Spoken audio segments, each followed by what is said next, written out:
What's going on, y'all? It's the KJ Nolan here. Now I want to talk to y'all in this video about the impact of the verses that took place last week between Omarion and Mario, and the preliminary battle with Bobby V and Ray J versus Pleasure P and Sammy, right? And the carryover that we have going into this week. So as y'all know, the verses happened. There was some jokes along the way where people were saying that they're performing without having any kind of sound check, as to why their vocals wasn't on point and things of that nature. Omarion has made comments about there not being a sound check and not having to depend on Mario's front of house guy, sound man, you know what I'm saying? And it's sparked a whole conversation about what this means to the entire genre of R&B. People like Jermaine Dupri and Jonte Austin have had some discourse about it on Twitter, where JD was basically saying that it's pretty much a shame that we're in a place where an artist would even have to complain about having a sound check, because it should be standard at every show, which I can attest to even at my level, which is an independent artist. You know what I'm saying? I'm not yet a star. I'm not on worldwide, nationwide tours. And even on my level, if you are able or you serious enough to take your craft serious, there is a time slot allotted for you to show up, get with the sound man, get with the DJ, bring your DJ in, whatever you got to do to make sure that your music sounds good, make sure that the mic levels sound good with you and your music. So I don't understand why Versus is not doing a sound check. They have time to promote these battles weeks ahead of time. They have time to book these venues weeks ahead of time, get the bag right to make sure that everybody's getting what they negotiate well ahead of time. I don't know if this is necessarily Tim and Swiss Beats' fault, being that it's kind of out of their hands now. I think they play an active role in trying to book the artists or try to get them invited to the table, but I don't think Swiss and Tim are necessarily the ones orchestrating these live performances. You know what I mean? When it was just a situation of getting them in the building, or doing the virtual call-in Instagram, IG live situation, yeah, that was their way of orchestrating it. But now they sold the company. They still have ownership in it, but Triller came with the bag, which means the executives at Triller and all of them are naturally going to be the ones putting this together. And as we've noticed over the course of the last, probably, I would say 4 to 5 versus battles, it's been issues just like this. So it ain't just R&B, it's for everybody. You know what I mean? The preparation that goes into actually putting on a successful live show and making yourself look like the star that you have grown to be, it takes time. You know what I mean? And I put blame on everybody involved. That goes from the engineers, that goes to Triller, that goes to the artists, you know what I'm saying, not demanding. If y'all can demand bread, you know what I'm saying, y'all want X amount of hundreds of thousands or millions or whatever your charge is, your fee to get on stage, why y'all can't demand a 20-minute sound check? You know what I'm saying? It don't take long for you to know how things are sounding. You know what I mean? Within a quick 5-minute period, you could test out, you know what I mean, the intros to a few of your songs and be like, yo, the music's not coming out the monitors on this side, or my mic isn't leveled, or we need to turn the backing tracks down or up. You know what I mean? Simple things. I can't hear myself in the earpiece. All of those things should be worked out pre-show, not while you're on stage entertaining the fans. And it's ultimately diluting the content, it's ultimately diluting the genre, it's diluting the space, to be honest, because to be real, there's a lot of people that were tuned in to Versus during the pandemic 2020, 2021 that in 2022 are not even interested in the platform anymore, because all the artists that they wanted to see or care to see, that's a big thing, care to see, have already went. And the ones that are going currently, they're smaller acts, although they are extremely important. They all played a role. If you're gonna watch a smaller act, you don't want to see mediocre content. You don't want to see mediocre singing. You don't want to see every time somebody comes on a stage, one artist's music sounds more clear than the other. Now, of course, that goes into the engineering of the music as well, and not all engineers and sounds are created equal. The fans are the ones that lose more than anything. Verzuz is no longer just a strictly 100% free encounter no more. If you watch it on the Triller app, you actually have to pay for it. If you watch it on the Fight app, you actually have to pay for it, whether that's a monthly subscription or whatever. If you're not somebody that's constantly using those apps for other purposes and other pay-per-view type of events, and you got it because of Verzuz, it's like, why am I paying for this to maintain my Verzuz viewership? And then when I watch the Verzuz, it's not good, or it's less than satisfactory because of audio, because people showing up to the show already drunk, they're not taking it serious. You know what I mean? All of these types of things. So I do think everybody has to bear responsibility in that. Now, the backlash or the carryover from this previous Verzuz is that Omarion is now in seemingly deep waters with his former group mates, B2K. Now, he's been going at it with them, or at least they've been going at it with him for quite some time. So following the actual Verzuz, all of the previous members, J Bug, Lil Fizz, and I don't even remember homeboy name, the other guy, Raz B, they all basically went out their way to let Omarion know that he got served. Now, he did get outperformed. He did get outclassed. And when I say outclassed, I'm not talking about class of person. I'm talking about your preparation going into a battle.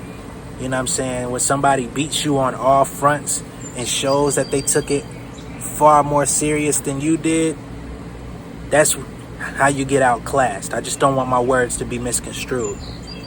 Mario came out, didn't miss a note in none of his songs. You know what I'm saying? Omarion was out there dancing, ticking, you know what I'm saying, doing all this stuff, but he couldn't make up with it with his vocal performance. Now, when Tank hit the stage and grabbed his mic, he rocked out very smooth, very easily, and you could hear shimmers of Omarion sounding a bit better while standing next to Tank, because he knew, I can't have this dude standing next to me who's like a vocal cheat code, and I keep sounding like garbage. The level of effort proceeded to go up while Tank was on stage. But when Tank left, that same level of effort was not there. So then you get all the former members of B2K, J Bug in particular, who decided to create a novel that could be sold in stores. He wanted to tell the entire story of how B2K started. Young men from LA. They were a put together group with an opportunity. Apparently, he was claiming that they were out sending demos out. They got turned down for deals twice because labels felt that Omarion's singing was not strong enough when they were just kids. Apparently, they wanted to replace him or put another singer in the group that was going to sing better than him. They also said that even on their albums as B2K, when you heard Omarion's vocals, there were parts in those albums where it was not actually him singing, or they had somebody come in to do filler vocals to beef up his sound and make him sound stronger, which I don't believe is untrue. You know what I mean? I think that is true. But when you're talking about teenage boys whose voices are not fully developed, You know what I mean? It's not like anybody went to B2K to hear optimum vocal performances or rap performances for that matter. So it's not like they were particularly good at anything except for dancing. Dancing, you know what I'm saying? They were of the moment. Teenage women, you know what I mean? Young women, teenagers were attracted to them. They had that whole thing going for themselves. They had that, you know, wavy hair with the high tops and braids, and niggas had extra gel and all types of foundation on their hairlines and stuff. They appealed to that generation, but it's not like nobody went to them to hear Carl Thomas.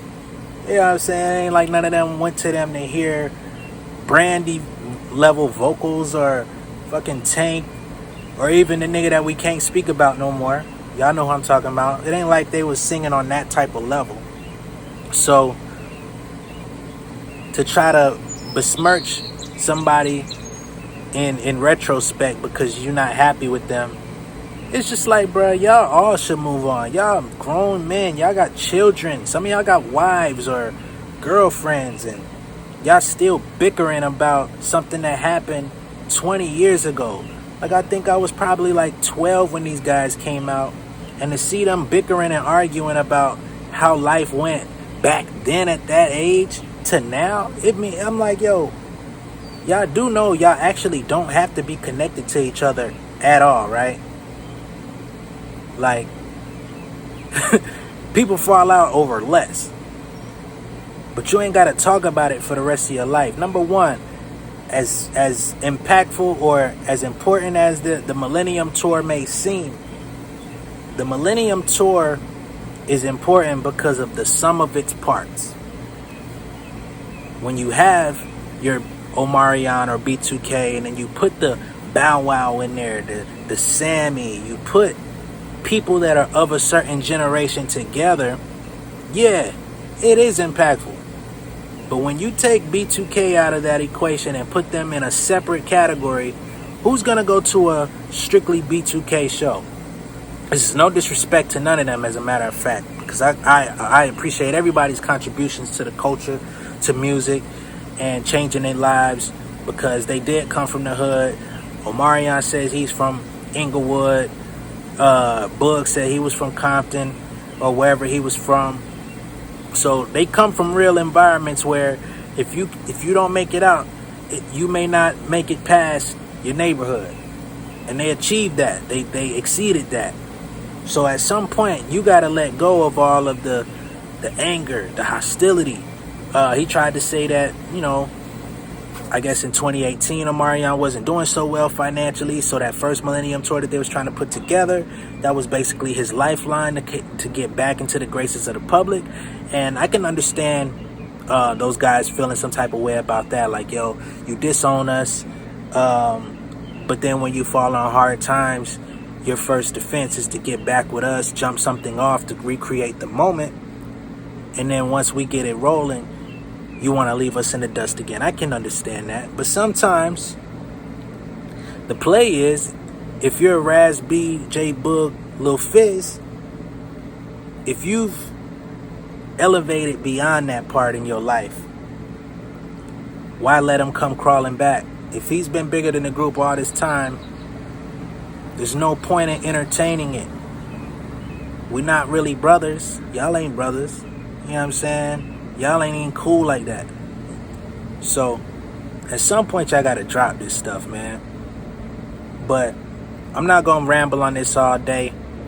The carryover I wanted to speak of was, I guess, Giveon performed at the BET Awards last night, and we saw some type of malfunction going on with his vocals. He had to switch the mic about 2 or 3 times throughout the duration of his quick performance. And he was able to finish the song out strong. It seemed like there was some mic issues. It also seemed like his earpiece wasn't capturing all of the sound. He possibly could not hear himself, which is a more major thing than people think it is. Because when you're up there with that loud music, what tends to happen and this is something I'm learning on my journey as well. The bigger venues you go to, the bigger the sound is. When you don't have that earpiece working properly, what you're going to do is you're going to strain your voice. Because if you can't hear yourself, you can't hear the notes that you're hitting, which ultimately means you don't know how you sound to the crowd. The earpiece keeps the music and your voice insulated in your ear so that you can hear it easily, you know what I mean? So that when you're singing into your mic, you're keeping yourself at a pretty even level, right? And you can keep track of what you're doing because it's playing in your ear. That's the whole point of it. So when you see people's earpiece fall out and things of that nature, and they have to complete a performance and try to continue to hit the notes, you know, some people pull it off better than others, but you really should salute the people that pull it off immaculately, because they're doing some really hard shit. You know what I mean? And it doesn't mean that everybody that can't do it is garbage or can't sing. It's just that everybody's not top tier. You feel me? Now, I do feel like they did him a disservice because they had Taraji do that long intro talking about the singers of the generation, you know, which put extra pressure on his performance to be top tier. And then the first thing he does is his voice starts cracking because he can't hear himself. Terrible. You know what I mean? But I do want to give a shout out to Givian. Y'all got to give him another chance, man.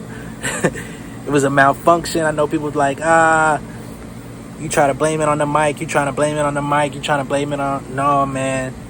It's real. You know what I mean? And this is coming from a rapper. You know what I'm saying?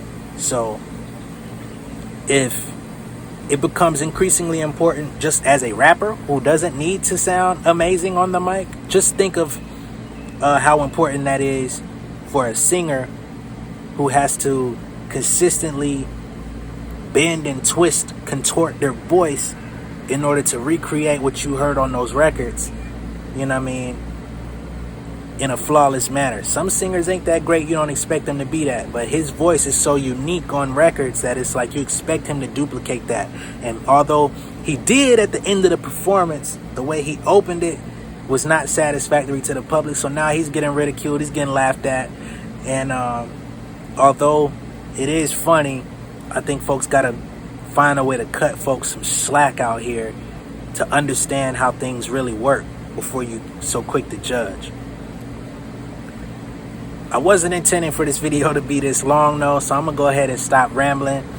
But I love y'all. I appreciate everybody that subscribed, man. We're getting really close to 1,400 subscribers. It wasn't that long ago that I was trying to get to 1,000. My channel is now monetized. I greatly appreciate all of the watch hours and everybody that's shared my videos or, you know, commented on my videos, man. It means the world to me. And I just ask that y'all continue to tune in and go on this journey with me, man. Music is everything to me. I love it so much, which is why I talk about it, which is why I'm so passionate about it in every aspect, from the business side to the creative side to the legal side. All of it is equally interesting to me, man. So I got much more on the way. And if you made it this far, make sure y'all go on whatever music streaming service that you prefer and look up J Nolan and DJ Red Handed. Price of Admission. That's my new album. It just hit today. So I will greatly appreciate your support in listening to that and sharing it with somebody out there, okay? And again, like and share this video. If you're new here, make sure you subscribe, and I will catch y'all on the next one. Peace.